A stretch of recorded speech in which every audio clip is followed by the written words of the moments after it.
বাংলাদেশের সবচাইতে বড় পৌরসভা বগুড়া পৌরসভা ৭১ বর্গ কিলোমিটার এর এলাকা।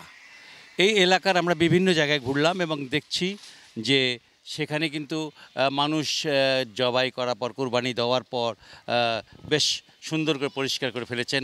তবে এবং ব্লিচিং পাউডার ছিটিয়েছেন, কোথাও কোথাও নিজেরাই পরিষ্কার করছেন।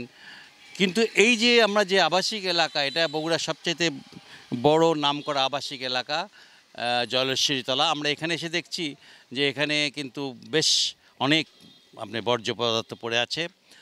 যদিও এটা পরিষ্কার করার কথা পৌরসভার, কিন্তু পৌরসভা এখন পর্যন্ত পরিষ্কার করেনি। আর অন্যান্য জায়গায় আমরা দেখেছি তারা নিজেরাই পরিষ্কার করছেন, নিজেরাই আপনার পানি দিয়ে ধুয়ে দিচ্ছেন। আর বলতে পারেন যে ব্লিচিং পাউডার দিয়ে এমনভাবে পরিষ্কার করেছেন যে কোনো গন্ধও নেই। কিন্তু সবচাইতে বড় যে জায়গাটা সেটা হলো যে আমরা যে জায়গাটা এসেছি সেটা আপনার বগুড়া শহরের বলতে পারেন যে সবচাইতে বড় আবাসিক এলাকা। সেই আবাসিক এলাকাতেই আমরা এসে দেখতে পাচ্ছি যে এখানকার বর্জ্যগুলো পড়ে আছে, যা পরিষ্কার করা হয়নি।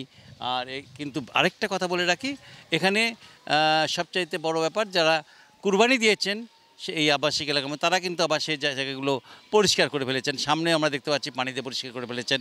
তো মোটামুটি আমরা যা দেখলাম তাতে আমার মনে হয় যে এটা পরিষ্কার হয়তো বিকেলের দিকে হলেও হতে পারে, আর না হলে কালকে পর্যন্ত অপেক্ষা করতে হবে। তারপর যদি পৌরসভার লোকজন আসে তাহলে হয়তো দেখা যাবে যে এটা পরিষ্কার হচ্ছে। বগুড়া থেকে মোটামুটি এই ছিল আমার কাছে সর্বশেষ সংবাদ।